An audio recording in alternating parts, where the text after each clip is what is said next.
The Shaw family's contribution to football at AFL level dates way back to 1974 when Ray started at Collingwood. It continues today via Ray's son Heath at GWS, with another son Reece now coaching North Melbourne after a successful playing career. 5 Shaws, including Ray's legendary younger brother Tony, have played more than 1,040 AFL games. 2 have coached. Now that's a dynasty. You might have started it all, Ray, but a couple of them have gone past you, haven't they? Premierships for the 2 boys. Yes. And now Reece is a coach. Yes, probably wouldn't have it any other way, Michael. It's very proud of the boys, what they've achieved, and also very proud of the brothers and what they've achieved at Collingwood also. Huge month for you. 300 for Heath, Reece's appointment at North, and your second cousin Tim Payne, captaining the Australian Test team. It's been an unbelievable fortnight, and with the Reece situation, well done, mate. He really deserved it. He's worked really hard and came very quick, but he looks as though he's got his job on the spot, so it's really good. Did you always think he was going to get the gig? Probably, in probably the last couple of weeks, they started talking, and then I suppose when Horse declined the job, Reece was probably the front man, but you never know, and as he said, you've got to do the best for the club, and that's what he's done. It's 45 years since you started at Collingwood. Thanks very much, Mike. There's only been 5 years in that period where there hasn't been a Shaw playing at AFL level. It's a monumental achievement for one family. Oh, we talk about a lot, the Shaw family, about what we've done, what we've achieved, and it's a lot of hard work, and we're always supporting each other. We're all very proud of each other, what we've done, and for the 2 young boys, I've always said to have one boy play AFL, but to have 2 boys play AFL, it's a great honour, and it's all been well worth of what they've achieved. And 2 brothers, Tony and Neville. Neville, yep. Tony with 313 games. Yep. How did he end up getting to Collingwood, Ray? You were there for a couple of years. He was there, and in 1976 was probably one of the worst years that I can remember at Collingwood. You finished bottom. We finished bottom. Yep. Murray Weedham was coaching us that year, and look, it was just a disaster year. It was just terrible the way things worked out, and I remember halfway through the year, it might have been a bit longer, that I spoke to Ronnie Richards, the seconds coach, he was nearly pulling players off the street because he just didn't have enough players. And I said to him, Tony, he's playing Reservoir Lakeside in the Diamond Valley. He's going all right. I'd never seen him play very much, but I just said, he goes all right, he gets a kick. So Ronnie invited him down, and what's happened? It's just fantastic. 313 games and a premiership later. Yeah. Your career. Yep. You arrived at Collingwood at 20? 20, that's correct, yes. You were done at 27. Yeah. Sacked 2 days after a grand final. That's right, yes. How did that sit at the time? Look, to be honest, I was shocked, because being 2 days after a grand final, and just the way it happened was over a phone call. 1981. 1981. Carlton beats Collingwood. Yeah. Tommy Hafey's the coach. Yes, that's right. Yeah. Pick it up from there. Yeah, I just 1981 I did a knee, which I was out for probably 10 or 12 weeks, but I played the last 5 or 6 games and seemed all right. I really can't remember how my final series went, but unfortunately we were beaten in the grand final again, and 2 days later I received a phone call from Tommy to say that was it. Services are no longer required, and that was it. And as I said, it was a big shock. If Collingwood were to invite you back as one of Hafey's heroes, would you go? To be honest, I had, as I think I mentioned earlier, I had the utmost respect for Tommy and what he did for myself early, and what he did for the players, and what he did for the club. But I think what can I say? A 2-minute phone conversation just lost me. I think that's not the way I wanted it to finish. If someone could face to face and say, look, Ray, we believe that your footy's finished, I could have accepted that, but over the phone was a bit different. But you didn't think you were done, though, did you? Oh, no way. 27 years of age. As I said, I come off a knee, but I didn't have any problems with that. So, I was willing to go again for sure. North Melbourne were really keen to get you, weren't they? They were keen. They were keen. A couple of lunches at Old Darden Street Social Club, but I don't know whether I was stupid or not, but I just decided I'd leave Collingwood and go back to Preston, where I began my career. Hafey's decision angered you, didn't it? Hurt you and angered you.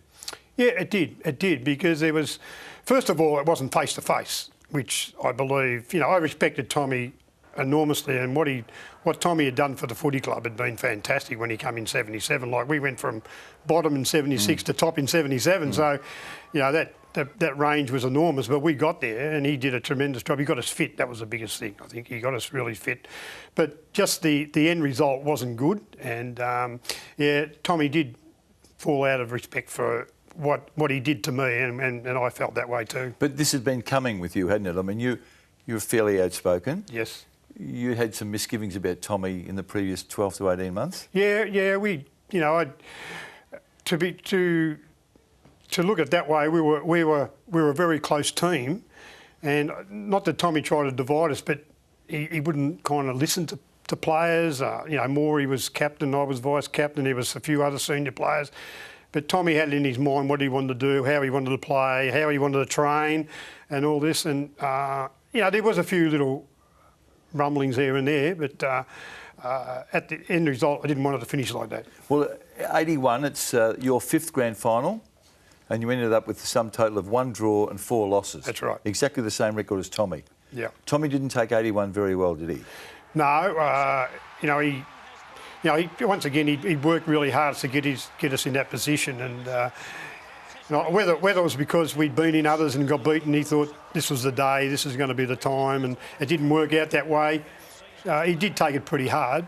Did he not? Did he refuse to speak at the club function at the Windsor that night? Yes, he did. Yeah, that's right. Yeah, and look, that's fair enough. You're down, things haven't worked out, and I suppose in hindsight, probably could have said a couple of words, but he decided not to, and that's fair. That's the way he wanted to be. But he did say something the following day in Canberra, didn't he? Yeah. There was a function, I don't know, it was a pre-arranged function, he spoke there. Now, I don't know whether Tommy knew he was being quoted or not, but he lambasted the bulk of the team. Yeah, which was very disappointing, very disappointing. It doesn't matter if you know you're going to be taped or you're not going to be taped. It's the way the coach should not go about it. They're behind doors. You say things to certain players as a group or as individuals. I think that's the way to go. But not in front of people that have no relationship to Collingwood at all. Your grand final, Ray, was 11 disposals and 1 goal. You were roving with your brother Tony that day? Yep.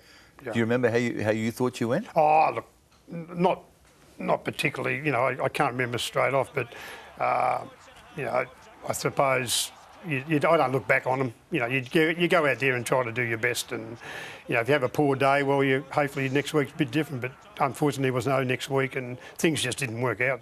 Both sides. You would have experienced this. You were at the heart of it. The collywobbles. Everyone outside of Collingwood said there were collywobbles. Did you guys have a mental blank? Do you think? Look, to be honest, when you're out there playing footy, you don't think of those things. I know, but there's a lead up though. Yeah, that's only press and things. I think we didn't speak about it. We didn't talk about it at all. We just wanted to get on with the game and play it, and that's the way it is. And whatever happens, I'm always a believer that in a grand final, whatever happens at the end of the day happens. And if you're not the best side, well, you're going to run second. So if you're in it, you're a chance to win it, and that's the way I felt. From where I sat, the one that got away was the first of the grand finals in 1977. You agree with that? Yeah. I think you were 4.5, 5 goals up at one point. Yeah. And then you needed Twiggy Dunn to kick that goal late to pinch the draw. That's right. What happened that day? Do you remember? Oh, look, but I think North and us were very similar sides. We could score pretty quickly, and that's what happened.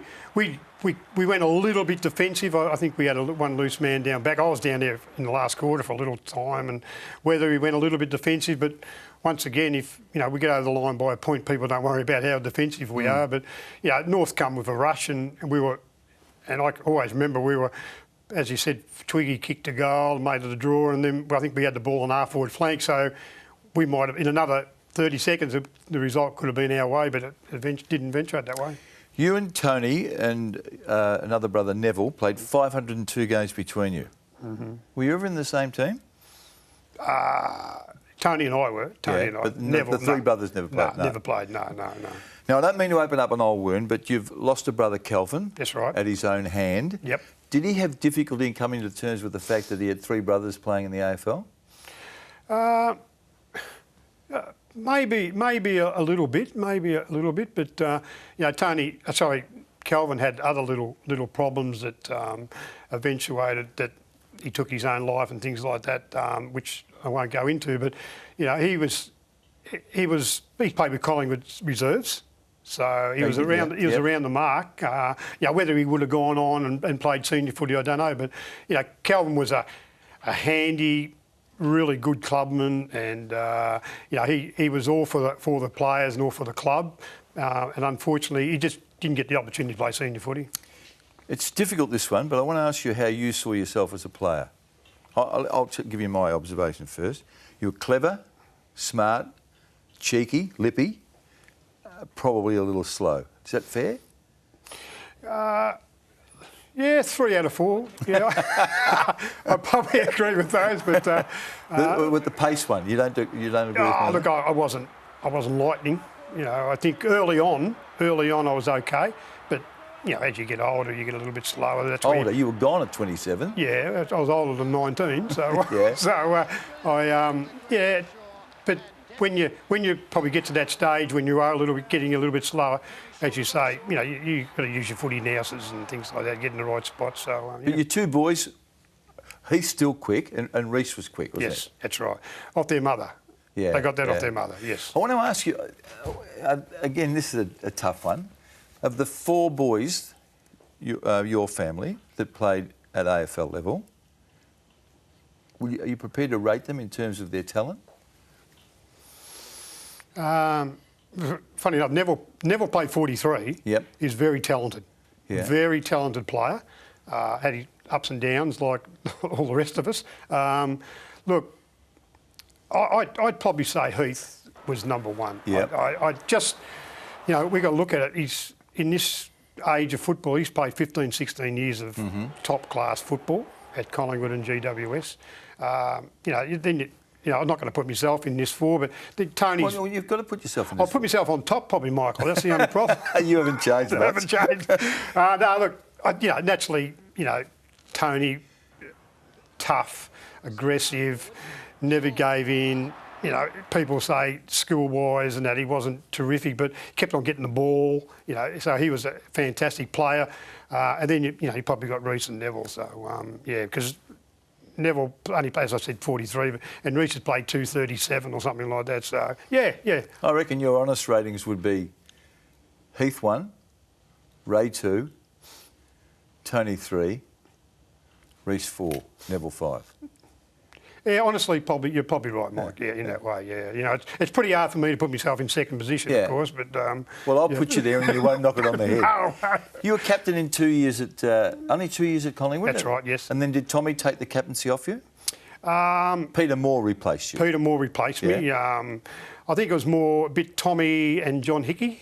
Yes, the president. Yeah, he was. I think Morey was and ahhing whether he was going to go or stay, and I was asked by especially Johnny Hickey, would I take the vice captaincy and let Morey take the captaincy, whether it was an incentive for him to stay, which it probably was, and I just said, yeah, just go for it, and because I was never going to change my game, I was never going to change the way I go about it. So that's pretty big of you, though. Yeah, You've been a grand final captain, and you were prepared to step down to allow them, in their eyes, hang on to Morey. Oh, look, Morey was a fabulous player. He's probably the second of the big mobile ruckman to Len Thompson, at Collingwood. Yep. And he was a magnificent athlete, and we just really couldn't afford to lose him. So, for me to step down, to me it wasn't a big deal. But, we kept our best player. That was more important.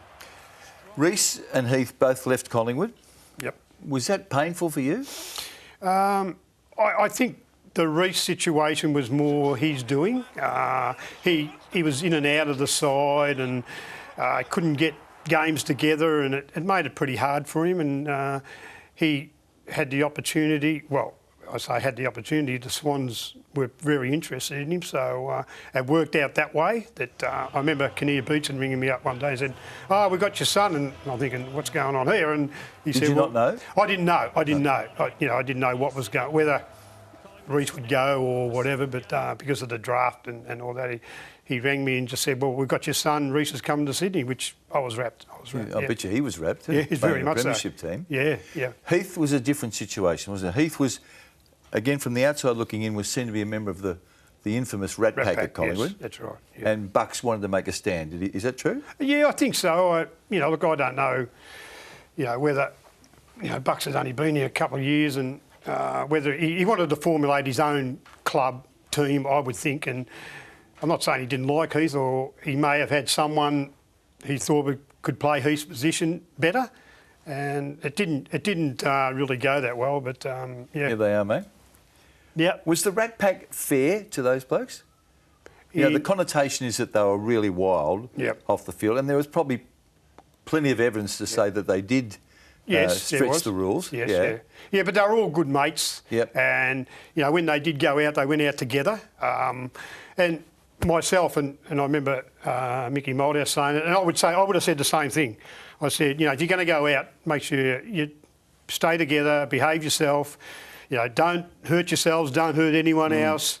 But, we want you to play, you make sure you play good footy on the Saturday or whenever it was. And I think that would have been my feeling too about the Rat Pack. But they were also close and really good mates.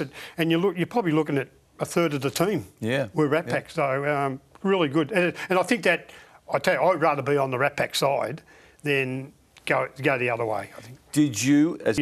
also a bit positive about it also. I mean, positive towards the future, not to what's happened, He has said on record that if GWS were to win the flag this year, he'd retire.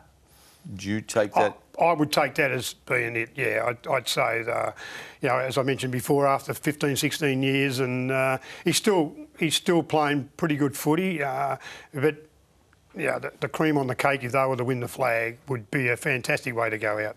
Massive day for the family there. Yep. You were all there we were all there. That was in Adelaide? It was in Adelaide a couple of weeks ago, It was, and, the family were wrapped. My daughter was there, and unfortunately Reece was in Perth. But everyone else, all his mates were there, and his family. Tears?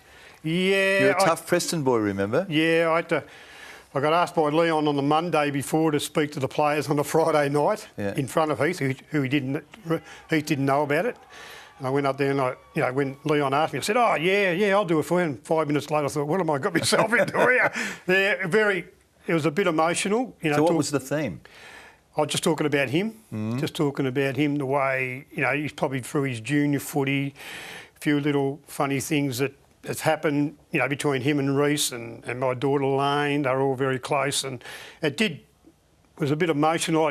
I controlled myself, but I thought Heath was a little bit teary because he knew everyone felt for him, and his celebration of playing 300 games was a magnificent effort. So the father-son embrace in the rooms? Yeah, we did. As soon as I finished in front of the team and support the staff and all that, I just said at the end, I said, "I love you, mate." Nice. Gave him a hug. You're in a bit of trouble now, I reckon. Yeah. Oh, well. All right, let's turn to Reece. Yep. Why do you think he's the right man to take North forward? Look, he's got a good footy brain. I think one of the biggest things is he's only been out of footy for 4 years, and in that, accepting what players are going through, what they have to go through, what they've got to do, and things like that. But two big things: the respect that he's gained since he's finished footy, coaching the Sydney Swans a couple of years in the seconds. The amount of respect that they've got from him when he was up there. I felt embarrassed some of the time speaking to some of the Swans board and also the players.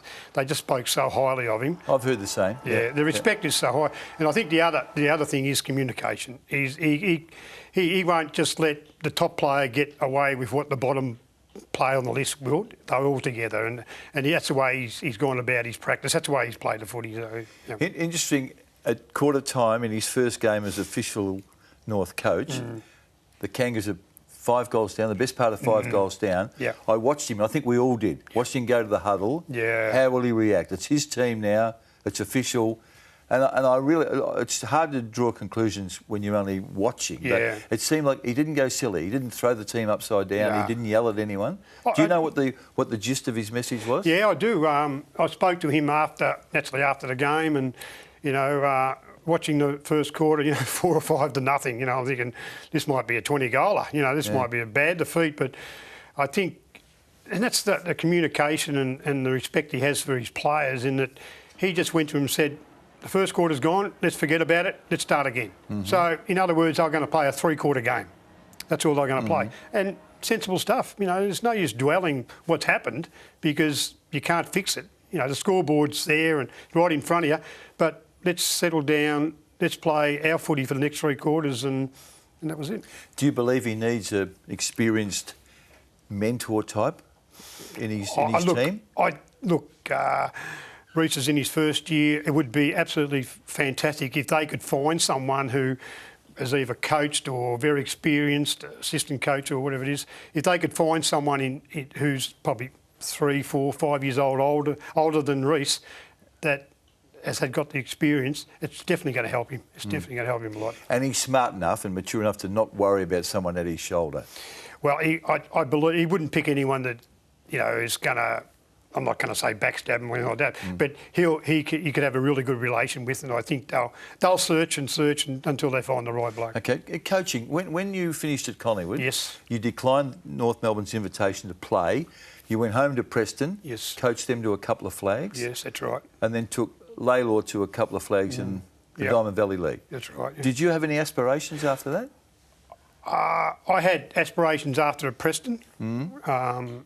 82, 83, 84, I coached there.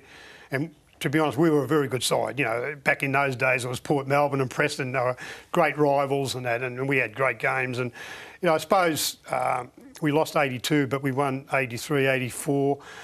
After that, I was waiting for the knock on the door. Were you? Yeah. Whether it was assistant or something like that, I would have been very happy to do that, but it never come around. So, as they say, you're not wanted if you're not asked. So that was the way it was. But you had no one acting for you, did you? You wouldn't have had a player manager. No. It was by myself, and that. You know, so no, it never happened. You didn't sort of drop any hints at Collingwood about. Although they should have known, shouldn't they? I mean. Preston had on their back door, and we got a few Collingwood players from there when we were at Preston, and but as I say, if they're not interested, well, they're not going to come, are they? So you had a great relationship with the Bullants, didn't you? You were a Lifton Trophy winner at 19, and there was a very smart judge in the media at the time who tipped you to win that medal. Yeah, I'm sitting right opposite him.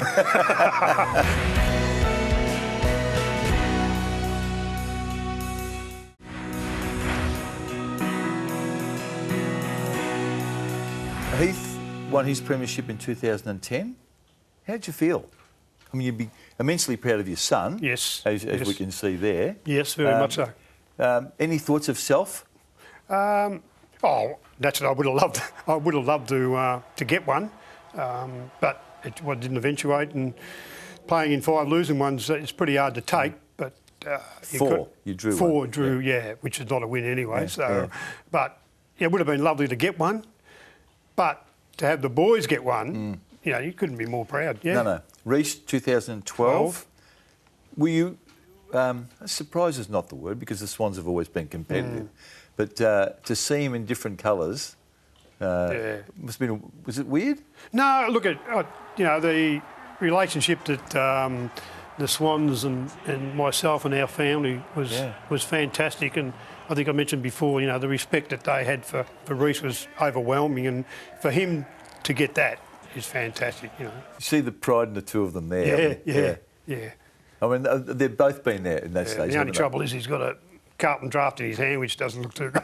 I think you're past that by then. Yeah, that's right. In those circumstances, I'd allow it. Yeah, allow that. Yeah, for sure. So when you look back, you don't seem to have. I think there's some ill will about how things finished at Collingwood, but you don't seem to be harbouring those. You're okay with your contribution to footy and where it took you? Oh, look, I couldn't be, I couldn't be more happy than how my football career went. I was always a Collingwood supporter, lived in Reservoir, 5 minutes away from my idol in Len Thompson. You know, he was my idol. And then you played with him? To be honest, Mike, I had dreams that, I had 4 little things that and I think young kids should do the same thing. You've got to dream about what they want to do, and I wanted to play with Collingwood. I wanted to be captain. I wanted to row the Len Thompson. I wanted to win a flag. You did everything but one. Everything but one, and you know, Len Thompson was my idol, and you know, I think the first game I played in '74 was against Essendon, and I was raving to him. I just couldn't believe it. I just couldn't believe that was happening. So. Well, tell the younger people. I mean, I saw Tomo, and I share your view about how good he was. Yeah. We're talking about a bloke who's 6'6", which at that time was tall. Yes.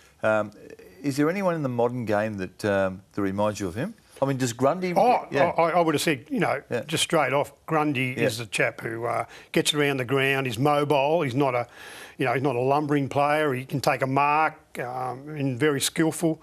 He does remind me a lot of Tomo, but yeah, Tomo was the first of the breed, I reckon. That this mobile big player, and as I mentioned before, Peter Moore could play straight down the middle of the ground. Yep. Anywhere you like. So he was the next one. It was interesting that they all the three of them come from Collingwood. Ray, this is an old wound being reopened. 81, Collingwood versus Carlton. The two shores of roving against the Carlton mosquito fleet of Buckley, Sheldon, Ashman, Marcoux. Good group, weren't they? Oh, they were a fabulous group, you know. And it wasn't just finals when we played. It was home and away. It was on for young and old, and they were just good players. You know, you had two of them in the centre bounce, and next goal kick you got another two in there. So it was always, and we had really good battles. You know, it wasn't one-sided. It might have been one-sided one day, but the next day we catch up. So yeah. Who won the battle of the lip between you and Jimmy Buckley? Oh, I might have got Jimmy. I think. You were good at that, weren't you? Look. I know you certainly talked to the umpires a lot. Yeah, I tried to help them as much as I could. You know, and they didn't take a lot of notice of me sometimes. But yeah, look, I've always been a chatter. I always wanted to chat, and you know, I don't say anything bad about players, but just get into them a little bit now and then, and encourage my teammates. I've always been like that. So Heath through to the father. Just about, yes, I would think so. Yeah. And you got another bloke in the middle, Tony. He wasn't too bad either. Yeah. It must have been a chirpy family when you were growing up. Very much so, yeah. Christmas and that were pretty noisy, yes. Yeah. The Shaw family contribution should be acknowledged. I mean, it's massive. There's no other family in the history of this game that's provided as many games on the field. You started it. You're entitled to be really proud of your contribution. It's great to see you. Yeah, thank you, Michael. Thank you very much. Thank you. This has been a Fox Sports production.